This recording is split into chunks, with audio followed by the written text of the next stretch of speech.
وزیراعلیٰ جو نام زیر گردش ہے ان میں سے ہوگا یا کوئی سرپرائز ہے؟ نہیں، یہ جو نام زیر گردش ہیں یہ میڈیا نے بنائے ہوئے ہیں. کوشش تو اور حق تو ہر ایک ایم پی اے کا ہے جو پاس ہوا ہے. تو باقی جو ہیں اندازے لگائے جا سکتے ہیں. خان کے ذہن میں، کسی کے ذہن میں محمود خان نہیں تھا کہ محمود خان وزیر اعلیٰ بنے گا. خان کا فیصلہ ہے، اس کی سوردید ہے، کس کو بھی بناتے ہیں ہم پریمپٹ نہیں کرتے. خیبر پختونخوا کا وزیر اعلیٰ وہی ہوگا جس کو خان نامزد کریں گے. کسی کا نام نہیں بتا سکتا ہوں کیونکہ ویسے ہی سارے ہمارے دوست ہیں، لیکن ہمیں خود کوئی علم نہیں ہے کہ خان صاحب کے ذہن میں کس کا نام ہے. تو لہٰذا خان صاحب کے پاس آج جا رہے ہیں. امید ہے کہ آج یہ اناؤنسمنٹ ہو جائے گی. اور جہاں تک پارٹیوں سے روابط کا تعلق ہے، ہم ریزرو سیٹ بچانے کے لیے ہمارے پاس آپشنس ہیں. وحدت المسلمین، Jamaat Islami, T L P اور جے یو آئی سی رائی، یہ بھی خان صاحب نے فیصلہ کیا. پیپلز پارٹی کے ساتھ کوئی رابطہ کسی نے کروایا ہے؟ پیپل پارٹی انڈائریکٹلی رابطے ہیں. ابھی تک کوئی ہمارا ڈائیلاگ نہیں ہوا ہے کیونکہ خان کی اجازت کے بغیر ہم کوئی بات کر نہیں سکتے ہیں. دوسری بات یہ ہے کہ پیپل پارٹی نے سندھ میں ہمارا مینڈیٹ چوری کیا ہے. وہاں کے ورکرز کو تکلیف ہوگی کہ جنہوں نے ہمارے مینڈیٹ چوری کیے ہیں. جس طرح پی ایم نے چوری کیا ہے. 17 کی 17 سیٹیں جو ہیں وہ پاکستان تحریک انصاف کی ہیں. یہ اربن ایریاز ہیں، حیدرآباد کی اور کراچی کی. میں خود وہاں پہ میں نے کمپین کی ہے. اور ایم پی ایم کے امیدواروں کو 5,000 6,000 سے زیادہ ووٹ ہی نہیں پڑے. ہماری امیدواروں کو 1,30,000 1,15,000 1,20,000 کے یہ سب ہارے ہیں اور لاکھوں کی لیڈ سے. اور 5,000 والے کو یہ نہیں بنا رہے ہیں.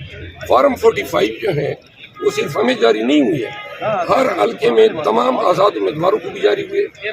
جن جن پارٹیز کے امیدوار تھے ان کو بھی جاری ہوئے. الیکشن کمیشن کو گئے، ڈی پی او کو گئے، پروونشل الیکشن کمیشن کو گئے، ڈسٹرکٹ الیکشن کمیشن کو گئے. کوئی 38 سے لے کر 60 تک کاپیاں یعنی اوریجنل، اس پہ تم امپریشن لگتا ہے پریزائڈنگ کا، وہ سب کو گئے. تو لہٰذا ابھی اسلام آباد کی مثال دیتا ہوں، 9 فارم 45 جو دیگر لوگوں نے حاصل کیے وہ سب ایک جیسے ہیں. لیکن جو نون کا ریٹرن کینڈیڈیٹ ڈکلیئر کیا گیا ہے اس کا فارم 45 ان تمام 9 سے متصادم ہے. آپ کے بیان سے لگتا ہے کہ پیپلز پارٹی کے ساتھ آپ کسی صورت نہیں جائیں گے. کیا امکانات ختم ہو گئے؟ نہیں، یہ میرا فیصلہ نہیں ہوگا، یہ خان صاحب کا فیصلہ ہوگا. خان صاحب کے سامنے ہم سارے حالات رکھیں گے، کون کس انداز میں اپروچ کر چکا ہے، کیا پروز اینڈ کانس ہیں.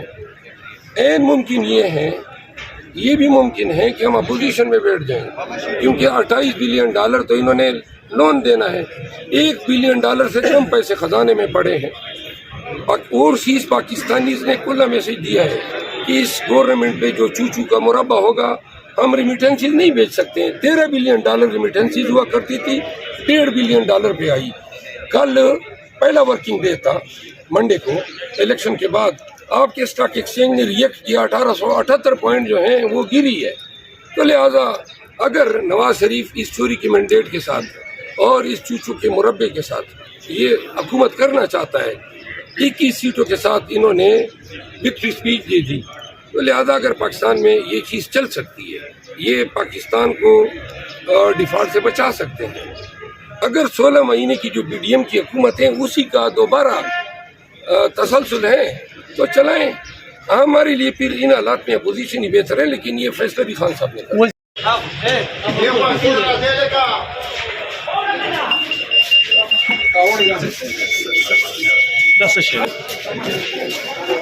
Oh my God.